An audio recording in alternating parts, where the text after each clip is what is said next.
उत्तर प्रदेश की 9 विधानसभा सीटों पर उपचुनाव की घोषणा हो चुकी है। एक सीट खाली बाकी है और इन 9 विधानसभा सीटों की अगर हम बात करें तो इसमें से कानपुर की सीसामऊ सीट सबसे ज़्यादा हॉट केक बनी हुई है। वो इसलिए क्योंकि यहाँ पर बीजेपी को अपनी जीत दर्ज करानी है और 22 साल का सूखा वो ख़त्म करना है। ये बात तो हमने कई बार पहले भी करी है, लेकिन आज हम आपको ये बताते हैं कि आखिर इस सूखे के पीछे की बहुत बड़ी वजह राजनीतिक पंडित क्या बताते हैं। सबसे पहली बात तो यह है कि यहाँ पर बीजेपी के जो जीतने की शुरुआत हुई थी, वो शुरुआत हुई थी 1991 में।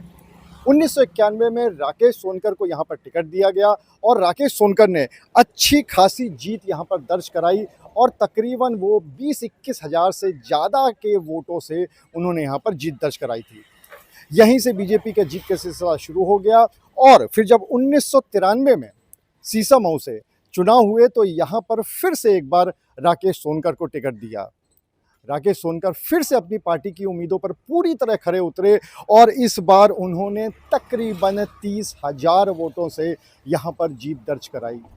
ये एक बहुत बड़ी बात थी। वो इसलिए क्योंकि अभी तक यानी उस समय तक 93 तक जितने भी चुनाव हुए थे उसमें किसी भी प्रत्याशी ने किसी भी पार्टी के इतनी बड़ी जीत दर्ज नहीं की थी, हासिल नहीं की थी। और इसी को देखते हुए बीजेपी ने एक बार फिर से 1996 में, जी हाँ 1996 में एक बार फिर से राकेश सोनकर के ऊपर भरोसा जताया और उनको टिकट दिया। राकेश सोनकर ने अपनी पार्टी को बिल्कुल भी नाउम्मीद नहीं किया और एक बार फिर यानी तीसरी बार तकरीबन 17,000 वोटों से ज़्यादा से अंतर से उन्होंने अपने प्रतिद्वंदी को मात दी और फिर से उन्होंने जीत दर्ज कराई, यानी 91 में, 93 में, 96 में। लेकिन उसके बाद फिर पता नहीं क्या हुआ और जब अगला चुनाव हुआ 96 के बाद का यानी 2002 का, उसमें राकेश सोनकर का टिकट काट दिया गया। वो भी उस विधायक का जो पिछली 3 बार से लगातार बड़ी अंतर से यहाँ पर जीत हासिल कर रहे थे और उनका टिकट काट दिया गया। जैसे ही टिकट काटा गया बस वहीं से शुरुआत हो गई बीजेपी के डाउनफॉल की। अगर हम सीसामऊ की बात करें तो यहाँ पर उसके बाद जो टिकट दिया गया वो दिया गया कपूर चंद सोनकर को और वो वहाँ पर चुनाव हार गए संजीव दरियावादी से, जो कि कांग्रेस के प्रत्याशी थे।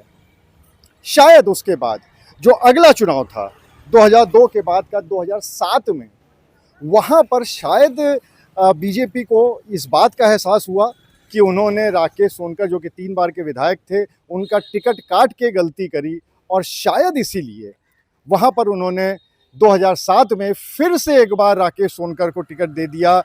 बीच में गैप आ गया था, उसके बावजूद राकेश सोनकर ने वहाँ पर अच्छी लड़ाई लड़ी, लेकिन मात्र 1,300 वोटों के अंतर से वो हार गए।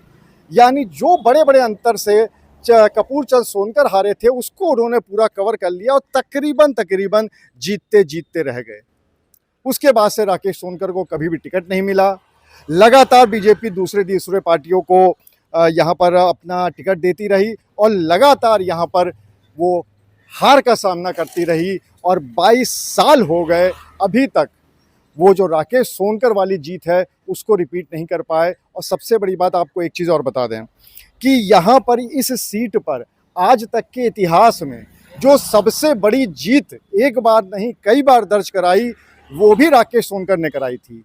पिछले 3 बार से इरफान सोलंकी जो कि समाजवादी पार्टी के विधायक थे वो जीत दर्ज करा रहे थे, लेकिन उनकी जीत का अंतर भी 30,000 जो कि राकेश सोनकर ने 1993 में किया था उसको पार नहीं कर पाए थे।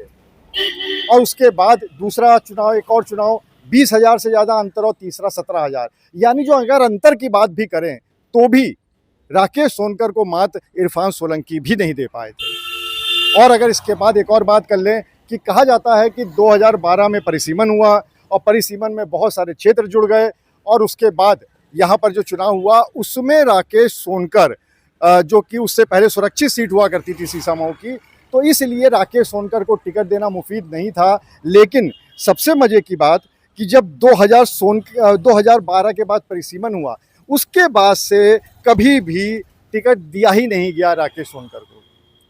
तो एक तरह से यहाँ के राजनीतिक गलियारों में ये भी कहा जा रहा है कि जो जीता हुआ प्रत्याशी था, एक बार का नहीं 3-3 बार का विधायक था, उसका जब से बीजेपी ने टिकट काटी यहाँ सीसामऊ से, तब से बीजेपी को यहाँ पे हार का सामना करना पड़ा। अब देखने वाली बात ये होगी कि बीजेपी इस सीट पर अब की बार उपचुनाव में किसको टिकट देती है, कौन सी ऐसी गणित है जिसको बीजेपी साधती है, और क्या गणित इस बार 22 साल के बाद सही बैठती है, और क्या 22 साल का सूखा बीजेपी का वो खत्म हो पाएगा। अनुराग अग्रवाल, TV9 कानपुर।